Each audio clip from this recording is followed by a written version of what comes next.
바벨론의 멸망에 대해서 풍자와 해악으로 하나님께서 조롱하고 있는 장면의 시가 47장이라고 하는 걸 여러분에게 말씀을 드린 가운데서 오늘의 본문을 이제 이어서 함께 보게 되었습니다. 그러므로 사치하고 평안히 지내며 마음에 이르기를 나뿐이라. 나 외에 다른 이가 없도다. 나는 과부로 지내지도 아니하며 자녀를 잃어버리는 일도 모르리라 하는 자여, 너는 이제 들을지어다. 한날에 호련히 자녀를 잃으며 과부가 되는 이 두 일이 네게 임할 것이라. 아주 기고만장해서 나는 과부가 되지도 않을 거고 우리의 자녀들을 잃어버리지도 않을 것이다. 그런데 한날에 호련히 갑자기 자녀를 잃고 과부가 될 것이다 라고 경고하고 있는 말씀을 우리가 오늘 보게 되었습니다. 사치하고 평안히 지낸다. 하나님의 덕으로 처녀딸 바벨론이 되었습니다. 공주가 되었습니다. 하나님 덕분으로 귀하게 살면서 그냥 허영심에 빠져서 다 누리기만 하지 아무런 생각을 안 하는 거예요. 그러면서 주모가 되어 있습니다. 하나님이 왕이신데 자기가 여왕처럼 모든 걸 누리고, 그러면서도 하나님이 원하는 그 수준을 넘어버려서 하나님께서 어제 아침에 우리가 살펴본 것이 뭐였냐면, 하나님이 바벨론에 하나님의 백성 이스라엘을 붙여 놓을 때는 언제고 너무 심하게 다루었다고 이렇게까지 하나님이 나를 바벨론을 혼내기냐, 인생 채찍과 사람 막대기로 사용해놓고 이렇게까지 심하게 바벨론을 다루는 이유가 무엇이냐. 이제 그걸 어제 아침에 조금 얘기하다가 다 하지 못했습니다. 이제 그것과 함께 오늘의 본문을 보려고 합니다. 바벨론을 한날의 과부가 되게 하고 자녀를 잃어버린 어미의 마음으로 처절하게 만든 그 이유는 본문 말씀을 보면 나와 있거든요. 자, 6절을 어제 보았는데요. 자, 6절을 보면, 전에 내가 내 백성을 노함으로 내 기업을 욕되게 하여 그들을 네 손에 붙였거늘 네가 그들을 긍휼히 여기지 아니하고 늙은이에게 네 멍에를 심히 무겁게 메우며 라고 말씀하고 있습니다. 사람을 긍휼히 여기지 않은 거예요. 하나님께서 이스라엘 백성들을 혼내실 때도 진노 중에라도 긍휼을 잊지 않으신다고 하박국은 얘기하거든요. 분명히 하나님은 당신의 백성들을 혼내실 때 그 혼냄이 당신의 마음이 아픔 속에서 이렇게 징계하시며 그 백성을 다시 회복시키기 위해서 혼내시고 때리시는 거예요. 그런데 바벨론에게 맡겨줬더니 아예 죽여버린 거예요. 긍휼이라고 하는 걸 전혀 생각하지 못하고 자기 잘난 줄만 알고 사치하고 허영심에 빠져서 그 도를 넘어버린 거예요. 생선을 고양이한테 맡기면 돼요? 안 돼요? 안 되지요. 생선 지키라고 맡긴 게 아니라 생선 지키라고 사명을 꼴지어 놨더니 고양이가 생선을 낼름 먹어버린 것처럼 하나님의 백성들을 이렇게 짓밟았다라는 거예요. 그래서 하나님께서 3절을 보면 하나님이 보수하되, 그 뒷부분을 보면 내가 보수하되 사람을 아끼지 아니하리라. 하나님이 세상에서 제일 아끼는 건 사람입니다. 사람만큼 귀한 게 없어요. 사람을 아끼시는 하나님이 네가 사람을 아끼지 아니했다, 내 백성 이스라엘에게 긍휼을 베풀지 않았기 때문에 나도 너에게 긍휼을 베풀지 않겠다. 네가 이스라엘 내 백성의 늙은이에게 멍에를 적당히 매게 했어야 되는데 너무 무겁게 메웠기 때문에 나도 멍에를 심하게 메우게 할 것이다. 그래서 네 남편 하루아침에 죽을 것이고 네 자녀들 하루아침에 다 없애버리겠다. 여러분, 이거보다 더 큰 멍에가 어디 있습니까? 하나님의 무시무시한 말씀을 보게 되어집니다. 이 말씀을 통해서 우리에게 참 뜨겁게 적용되어야 될 하나님의 메시지는, 믿음의 사람들이 이 세상을 살아가면서 긍휼이라고 하는 걸 잃어버리지 않아야 된다는 거예요. 믿음으로 바르게 사는 거 중요하고 경건하게 사는 게 참 중요합니다. 그런데 그 믿음과 그 경건 속에서 반드시 놓치지 않아야 될 것이 긍휼이에요. 야고보에게 경건은 자기를 새 속에 물들지 않게 살피면서 내 이웃, 내 친족을 돌아보는 것이다, 이렇게 얘기해요. 그러니까 사람을 향해서 긍휼을 베푸는 것, 내가 아무리 신앙생활을 정말 너무너무 열심히 잘한다 할지라도 사람을 향해서 긍휼을 베풀지 않는다 그러면 우리는 바리새인이 되는 거예요. 바리새인들의 특징은 사람을 향해서 긍휼이 없었어요. 그 안식일에 손 마른 사람을 고쳐준 것 때문에 예수님을 죽이려고 했거든요. 그러니까 사람이 안식일을 위해서 있는 것이지, 안식일이 사람을 위해서 있는 것이지 안식일을 위해서 사람이 있는 것 아니다. 하나님은 늘 사람을 우선을 두셨어요. 우리가 번영과 부귀 영화를 못 누린다 할지라도 긍휼을 베풀고 있다면 그 사람은 번영과 부귀 영화를 다 가지고 있는 것과 같습니다. 긍휼입니다. 오늘 새벽에 제가 아주 많이 강조하고 싶은 것이 긍휼입니다. 사람을 아끼지 아니하면 사람의 가장 비천한 자리인 노예로 전락을 해버립니다. 그래서 돈은 많이 가졌는데 요즘 사람들이 사람들이 다 노예가 되어 있는 모습을 봅니다. 여러분, 한참 지난주에 할머니에게 할아버지에게 담배 심부름을 시키는 이 중학생 고등학생들 그 얘기 계속 뉴스에서 나왔거든요. 요즘은 이 주민등록증을 안 가지고 가면 담배 안 팔잖아요. 애들이 술 사러 가면 미성년자인지 그거부터 합니다. 아주 법을 잘 만들었어요. 그런데 애들이 이 할아버지들 파지 줍는 할아버지 할머니들 있으면 애들이 돈 얼마 줄 테니까 담배 사와라, 술 사와라. 그리고 안 사오면 또 때려요. 그리고 할아버지들이 파지 여러분 한 약가 이만큼 해가지고 그 하루 종일 주셔서 한 4,000원 5,000원 버는데 애들이 담배 하나 사오면 3,000원 주겠다 5,000원 주겠다 그러니까 사다 주는 거예요. 어른에 대한, 늙은 사람들에 대한 예의, 사람에 대한 인정, 이런 것들이 다 없어지는 사회. 우리 애들이, 우리의 손주들이 이 세상에서 지금 얼마나 귀하게 사는지 몰라요. 옛날에 아무리 그 동서양을 막론하고 왕자 공주보다 훨씬 잘 먹습니다. 그 탐식이라고 하는 중세의 그림이 있어요. 그리고 1850년경에 똑같은 주제로 탐식이라고 하는 그림이 있어요. 거기에 보면 부자들이, 귀족들이 이렇게 모여가지고 밥을 먹어요. 밥 먹는 장면을 그렸는데 빵 몇 개하고 오리인가요? 닭고기인가? 그거 하나 이렇게 찢어놓고 먹는데 그릇의 숫자를 내가 하나, 둘, 셋, 넷 세어봤더니 5개밖에 없어요. 지금 그 당시에 탐식이라고 하는 게 지금에 보면 우리가 한 끼 대충 먹는 것보다도 밥을 못 먹는데 그 시대는 탐식이었어요. 근데 우리 시대에 탐식. 성도 여러분, 우리들도 모르게 사람을 아끼지 않습니다. 우리 지금 한국 사람들이 키우는 개 있잖아요. 그 개, 집 지키라고, 농장 지키라고 키우는 개 말고 집안에서 끌어안고 자는 그 개 있잖아요. 그 개에게 먹이는 음식만 가져도 북한에서 굶는 사람들을 다 해결할 수 있다 그러더라고요. 그게 사실인지 아닌지는 모르겠는데 그렇게 말씀하시는 분들 있어요. 버려지는 음식, 개는 엄청 아끼는데 사람을 아끼지 않습니다. 그 중에서 제일 아끼지 않는 것, 늙은 사람들을 전혀 아끼지 않습니다.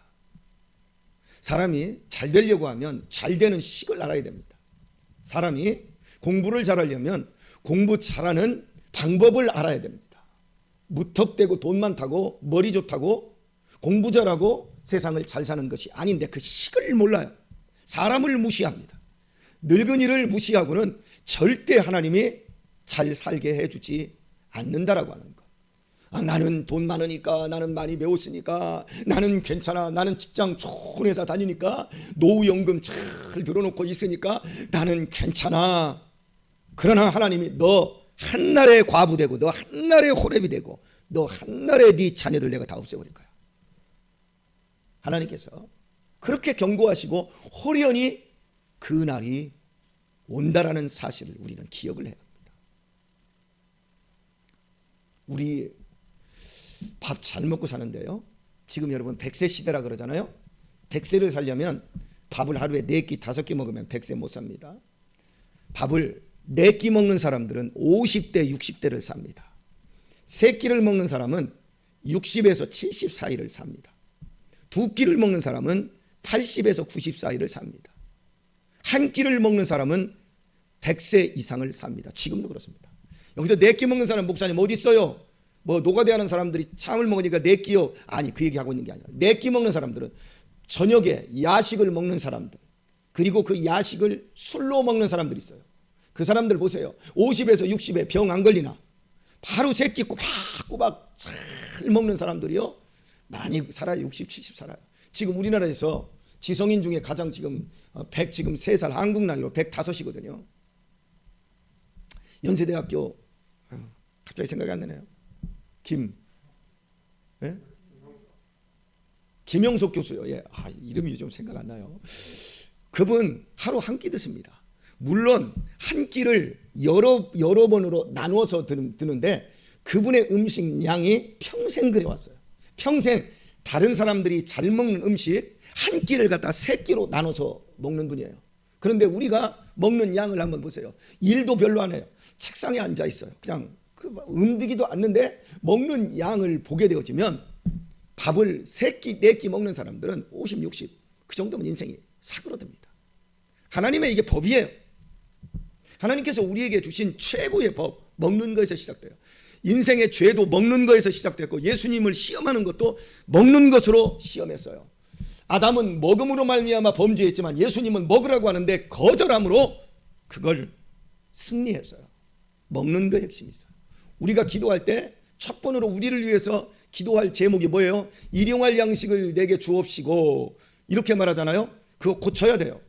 일용할 양식을 내게 주옵시고가 아니라 일용할 양식에 배고픔을 주소서, 이렇게 해야 돼요. 일용할 양식에 배고픔이 없어요.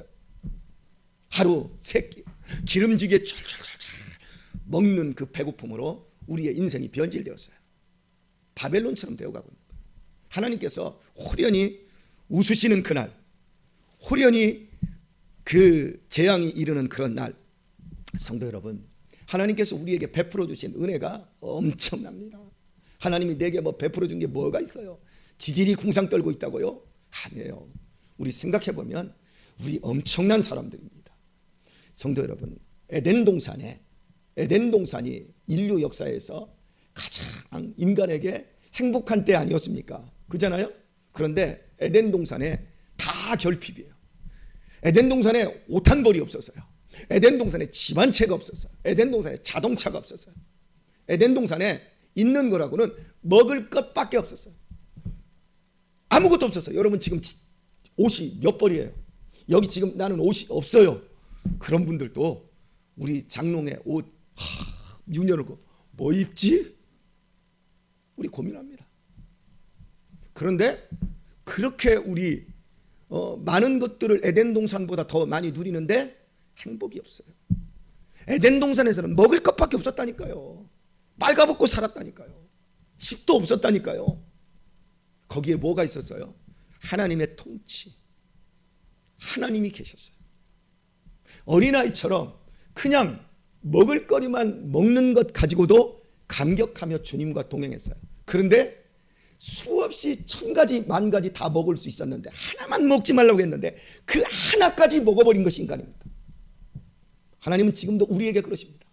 야, 너 100가지 1000가지 만가지 다 먹어. 그런데 긍휼을 잃어버리지 마. 너 먹을 때 굶어서 죽는 사람이 2초에 1명씩 있다는 걸 기억해야 돼.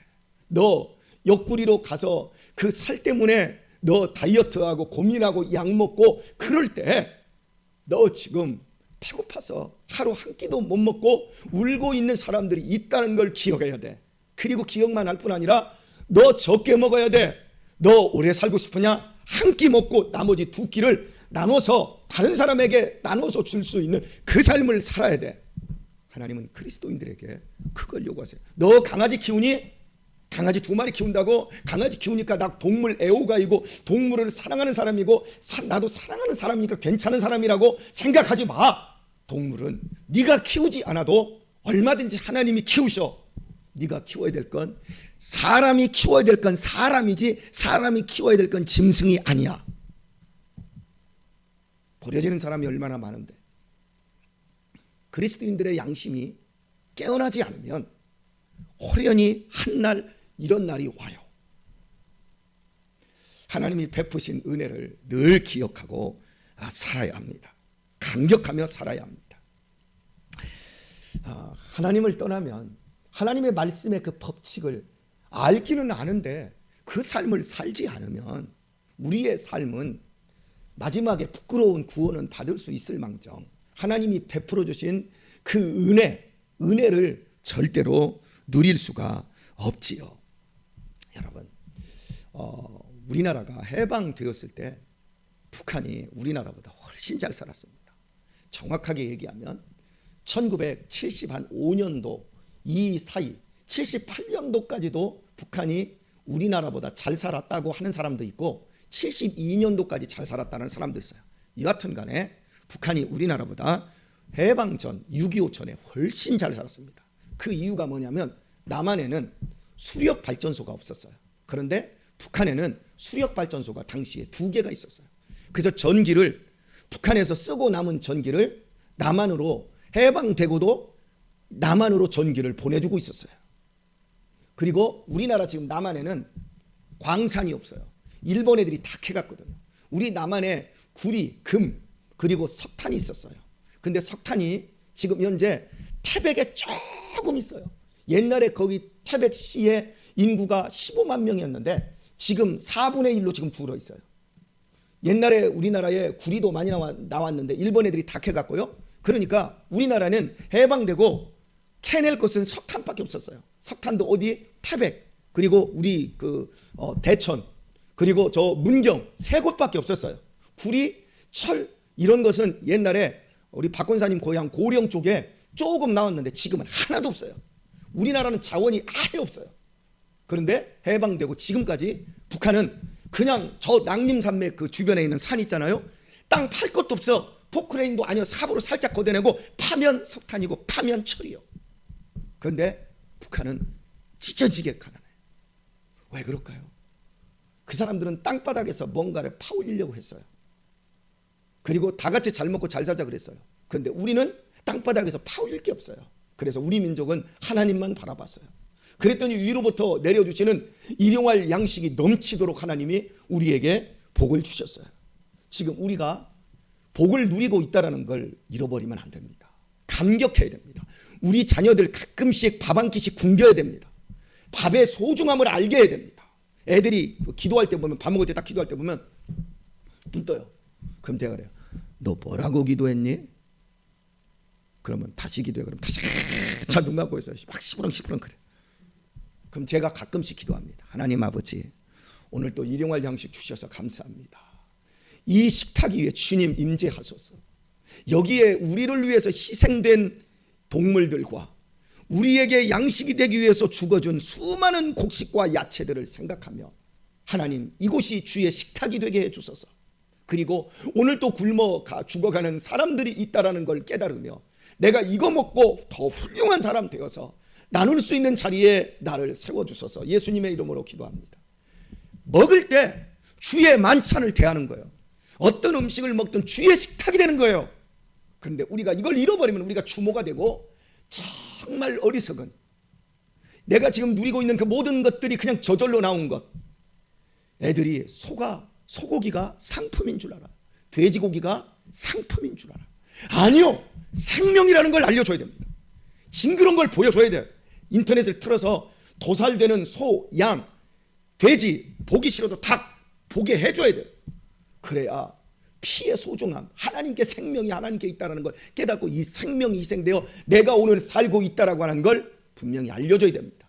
우아하고 좋은 것만 보여주려고 부모들이 엄청 노력하지요. 더럽고 무서운 거 안 보여주려고 하지요. 나중에 더럽고 더럽고 무서운 꼴을 자기가 당합니다. 그 자식으로 인해서. 우리가 살아가면서 정말 잘 해야 될 일들이 바로 여기입니다. 오늘 본문에 보면 한날의 호련히 이렇게 말하잖아요. 이 호련이라는 날을 하나님이 어디다 제일 많이 썼냐면 예수님이 재림하는 걸 호련이라고 씁니다. 그리고 예수님이 이 땅에 오셨을 때 들판에서 양을 치던 목자들 가운데 호련히 천사들이 나타났다. 호련이라는 말을 예수님이 이 땅에 오시는 걸로 쓰고 있습니다.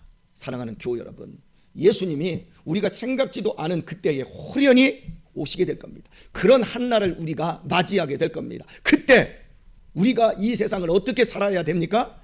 예수님 대망하고 이런 것들이 있지만 가장 기본적으로 일용할 양식에 배고픔을 주소서라고 하는 그 근본적인 사람을 사랑하고 살피는 긍휼을 가진 그 정신 속에서 살다가 그날을 맞게 되어지는 사람은 복 있는 사람입니다.